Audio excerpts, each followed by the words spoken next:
Bonjour et bienvenue dans un nouvel épisode de Sagesse d'Argent, la chaîne qui éclaire votre chemin vers une santé naturelle, une énergie vitale profonde et une longévité consciente. Aujourd'hui, nous allons découvrir 5 fruits à consommer chaque jour pour nourrir votre corps, mais aussi votre esprit. Car chaque fruit est une offrande de la nature, un concentré de vie, de lumière et de régénération. Avant de plonger dans cette exploration savoureuse, abonnez-vous à notre chaîne pour ne rien manquer des trésors de bien-être que nous partageons chaque semaine. Ensemble, cultivons la vitalité et l'élan de vie à tout âge.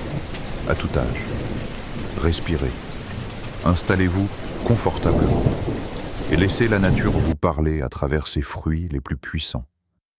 Il y a des gestes que l'on répète sans y penser. Croquer une pomme, par exemple.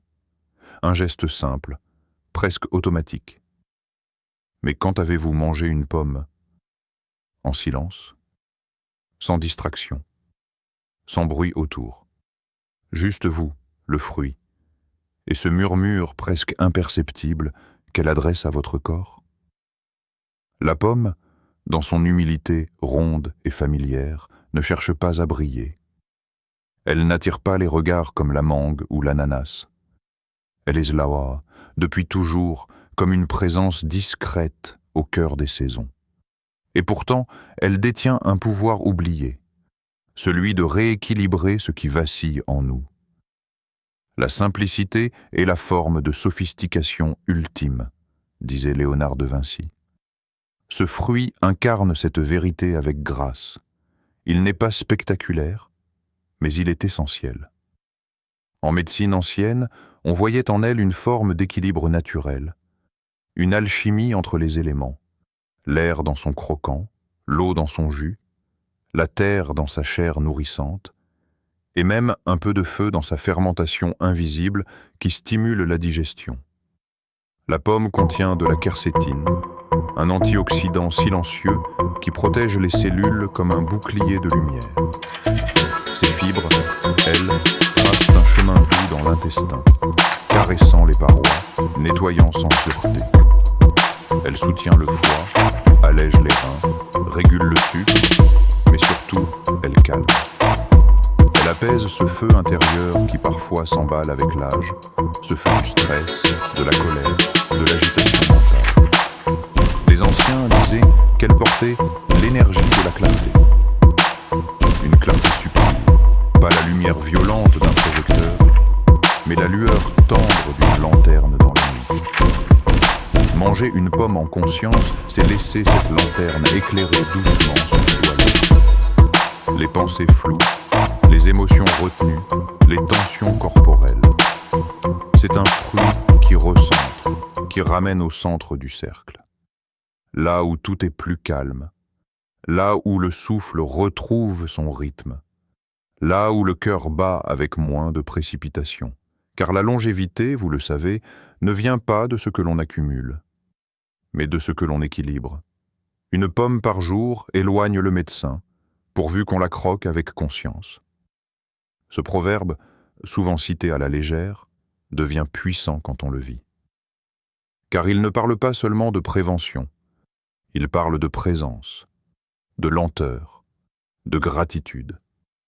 Et si cette pomme, que l'on oublie souvent au fond du panier, était en réalité un professeur silencieux de l'harmonie intérieure?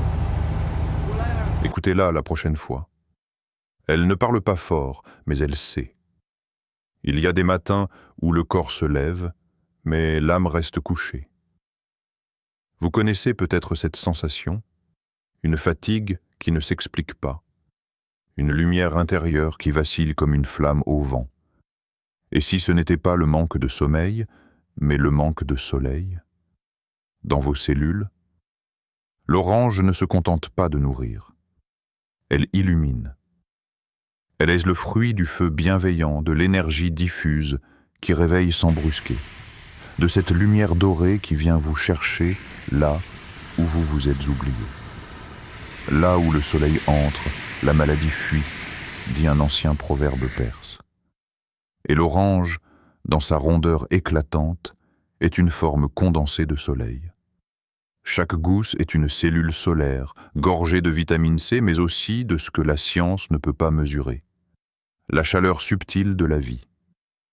Boire un jus d'orange pressé, c'est autre chose que se désaltérer, c'est reprendre feu. L'orange ranime ce qui s'était endormi en nous. La circulation du sang, la clarté du regard, la fluidité de la pensée, le rythme du cœur. Elle répare les tissus, régule l'inflammation, renforce les défenses. Mais surtout, elle ranime la joie tranquille, celle qui ne dépend de rien d'autre que du simple fait d'exister. Dans de nombreuses traditions, l'orange est associé à la renaissance, à la sortie de l'hiver, à la réouverture du corps au monde. Son parfum même, vif, sucré, presque espiègle, semble souffler. Réveille-toi, tu es encore vivant. Et vous, votre vitalité s'embrasse-t-elle encore chaque matin? Ou vous sentez-vous comme une flamme vacillante? Ce n'est pas une question banale, car le feu intérieur est l'essence même de la longévité. Il ne s'agit pas de brûler fort, mais de brûler juste, de manière constante, avec intensité douce. L'orange nous enseigne cela. Elle est l'équilibre parfait entre acidité et douceur, entre énergie vive et caresse sucrée. Elle ne force rien. Elle invite, elle inspire. Elle murmure à vos cellules qu'il est temps de sortir de l'ombre. Le jus de l'orange réveille le cœur autant que le corps. Ce proverbe n'est pas une exagération poétique. Il est une réalité tangible, surtout quand vous buvez lentement, en conscience, ce nectar lumineux. Même à 70 ans, même après les tempêtes de la vie, vous pouvez recommencer à rayonner. Il suffit parfois d'un fruit, d'un geste, d'une intention, et peut-être d'un peu plus de soleil dans votre assiette et dans votre âme. Il y a dans le corps des choses que l'on ne voit pas, mais que l'on ressent. Une tension dans les jambes, une lourdeur qui descend du bassin, une crispation invisible dans les bras ou dans le dos. Vous vous asseyez, vous vous levez, mais quelque chose ne circule pas. Comme si sous la peau, un fleuve s'était arrêté. Avez-vous déjà ressenti cela? Est-ce que votre sang circule librement? Ou vos jambes vous rappellent que quelque chose stagne en vous? Cette question n'est pas médicale. Elle est profondément énergétique. Car le sang est bien plus qu'un liquide rouge. Il est, comme le dit la sagesse ayurvédique, le fleuve sacré de l'âme. Et dans ce fleuve, le raisin est un guérisseur silencieux. Petit, charnu, discret. Le raisin noir n'a rien de spectaculaire en apparence. Mais quand il entre dans le corps, il agit comme un nettoyeur subtil. Il libère, fluidifie, redonne du mouvement là où le ralentissement s'est installé. Grâce à ses polyphénols et au resveratrol, il protège le cœur et les vaisseaux, mais surtout, il fait circuler. Il remet la vie en mouvement. Car ce que l'on appelle circulation ne concerne pas que le sang. Il y a aussi la circulation des émotions, des idées, de l'énergie. Et parfois, le nœud dans les jambes est un nœud dans l'âme. Une stagnation ancienne, une douleur non digérée, un silence trop long. Le raisin, lui, n'impose rien. Il ne force pas la libération. Il propose un chemin, comme un ruisseau propose au rocher de le contourner. Il invite à laisser passer, à laisser couler, à desserrer l'étau. Son jus, quand il est bu lentement, en conscience, devient une rivière intérieure. Il glisse dans le ventre, descend dans les jambes, remonte vers le cœur. Il invite le corps à danser, même légèrement. Il rappelle que le vivant est mouvement et que ce qui stagne se décompose. Là où le raisin mûrit, la vie s'écoule sans heurte. C'est une vérité simple, mais profonde. Et ce n'est pas qu'une question de nutrition. C'est une manière de vivre. Être souple. Céder sans se briser. laisser partir ce qui ne sert plus, offrir un passage à ce qui demande à circuler. Dans une grappe de raisin, il n'y a pas une seule forme identique. Chaque grain a sa courbe, sa teinte, son rythme. Et pourtant, ensemble, ils forment une unité cohérente, fluide, vivante. Il en va de même pour nous, à condition de ne pas nous figer. Alors mangez quelques grains, mais écoutez ce qu'ils réveillent en vous. Le sang, oui, mais aussi la mémoire du mouvement. Il y a des jours où le corps semble vouloir nous échapper. Les jambes fléchissent sans raison, les mains tremblent à peine, mais suffisamment pour qu'on le remarque. Les muscles, jadis solides, deviennent comme du coton. Et l'on se demande, où est passée cette force tranquille qu'on croyait acquise? Ce n'est pas toujours une question de fatigue, ni d'âge. Parfois, c'est simplement que le corps a besoin d'un allié silencieux, un compagnon humble, presque invisible. Comme la banane, dans le silence des cuisines matinales, elle attend, jaune et simple, dans son manteau de douceur. On la prend sans y penser. Et pourtant, ce fruit discret cache un pouvoir profond. La force véritable est silencieuse, mais constante. Cette sagesse zen semble avoir été écrite pour elle. Car la banane ne fait pas de bruit. Elle ne pique pas la langue. Elle ne réclame pas l'attention. Mais elle nourrit profondément là où cela compte. Le potassium qu'elle contient régule les contractions musculaires. Le magnésium calme les nerfs et favorise la récupération. La vitamine B6 soutient l'équilibre hormonal et la production de sérotonine. Cette lumière chimique de l'humeur. Ensemble, ces éléments solidifient l'intérieur sans alourdir l'extérieur. Elle agit comme un bâton invisible. On ne la voit pas, mais elle soutient. Elle permet aux jambes de tenir, aux muscles de résister, aux nerfs de rester souples. Elle préserve l'intégrité sans épuiser les réserves. Mais la banane ne s'arrête pas au physique. Elle touche aussi le cœur émotionnel. Son sucre naturel, combiné à ses minéraux, agit comme une caresse intérieure. Elle apaise l'anxiété, calme les pensées qui s'accélèrent, rassure sans parole. Elle est ce que les anciens appelaient un fruit nourricier, au sens spirituel du terme. Elle ancre, elle stabilise, elle rassure.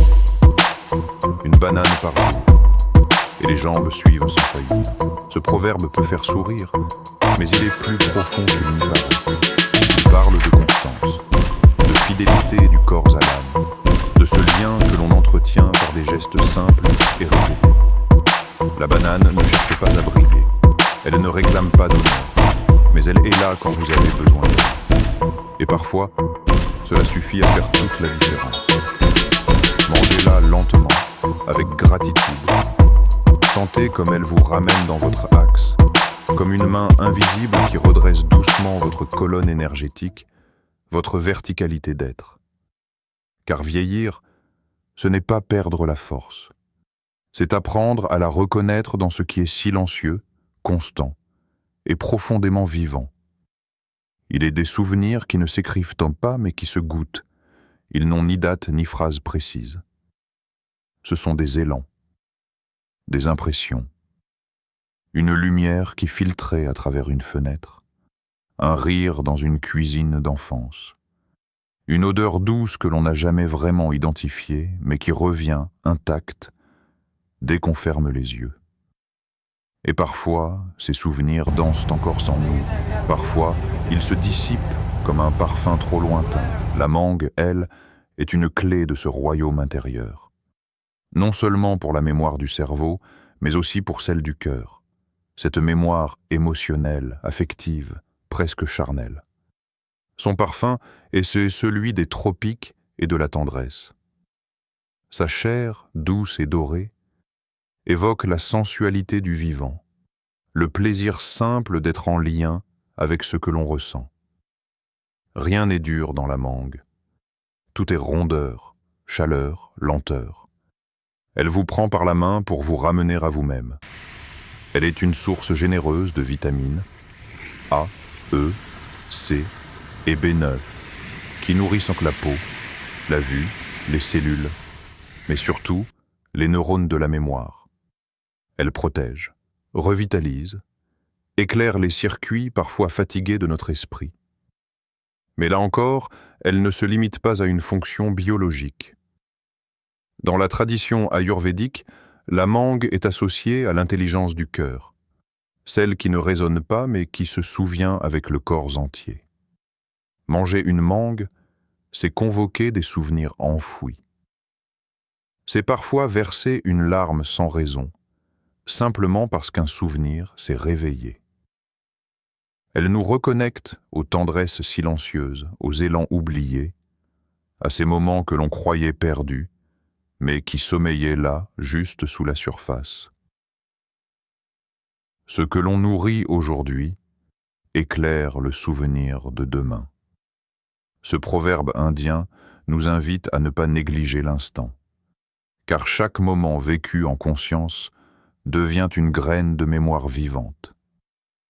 Et la mangue, par son goût inoubliable, plante ses graines avec douceur dans le terreau de l'âme. Une mangue mûre vaut 1000 mots oubliés. Parce que parfois, ce que l'on cherche à dire, à écrire, à se rappeler, se trouve déjà là dans la pulpe dorée d'un fruit, dans une bouchée offerte au silence. Laissez la mangue vous parler. Elle ne parle pas fort. Elle chuchote à vos cellules que vous avez le droit de vous souvenir, non pas pour pleurer le passé, mais pour honorer la beauté de ce qui vous a construit. Et peut-être, en goûtant ce fruit avec lenteur, ressentirez-vous que vous n'avez jamais vraiment perdu ce que vous avez aimé. C'est encore là, tout près, dans votre souffle, dans votre cœur, dans ce goût sucré, chaud et mystérieusement familier. Il existe des fruits que l'on ne mord pas, que l'on ne mâche pas, que l'on ne consomme pas à pleine bouche. Ce sont ceux que l'on laisse infuser, doucement, en silence, dans l'eau chaude d'un matin brumeux ou d'un soir apaisé, et dans cette lenteur, quelque chose se révèle. Et si le vrai fruit était justement celui que vous ne mangez pas, mais que vous laissez entrer en vous avec patience, non pas pour remplir, mais pour réchauffer, pour transformer, pour inviter la guérison à son propre rythme. L'eau est la première médecine, disent les anciens peuples d'Amérique. Pas simplement parce qu'elle hydrate, mais parce qu'elle reçoit et transmet les vertus. Elle est un messager, une mémoire liquide, une complice silencieuse de la nature. Lorsque vous plongez dans cette eau chaude une tranche de citron, quelques lamelles de gingembre ou une poignée de baies de goji, ce n'est plus un simple breuvage, c'est un rituel. L'eau se transforme et vous aussi. Elle prend la force du fruit, la chaleur du feu et les insuffle dans chaque gorgée. Le citron purifie, allège, éveille la digestion. Le gingembre réchauffe le sang, stimule l'énergie, chasse l'humidité du corps. La baie de goji, elle, nourrit les reins, la vue, le yin. Ensemble, ils nourrissent l'intérieur sans agresser. Ils infusent aussi le mental, le calme, la clarté. Infuser un fruit, c'est faire un choix de lenteur dans un monde qui vous pousse à tout avaler, à tout consommer, à tout oublier. C'est créer un espace. C'est écouter la vapeur monter. C'est entrer dans un autre temps, celui de la régénération douce. Dans une tasse chaude se cache parfois toute une guérison. Il ne faut pas grand-chose. De l'eau, un fruit, un moment pour soi, mais il faut y être, entièrement, sans écran, sans bruit, juste vous, votre souffle, et cette lumière qui monte en volute. Ce n'est pas un médicament, c'est une offrande, une caresse intérieure, un rappel que la guérison ne vient pas toujours des gestes puissants, mais souvent des plus simples. Et peut-être, en tenant votre tasse entre vos mains, sentirez-vous que ce n'est pas seulement le fruit qui infuse dans l'eau, c'est aussi la paix qui infuse en vous. Il y a une chose que l'on oublie souvent en mangeant, le remerciement. On mâche, on avale, on pense à autre chose. On passe au fruit suivant, au repas suivant, au jour suivant.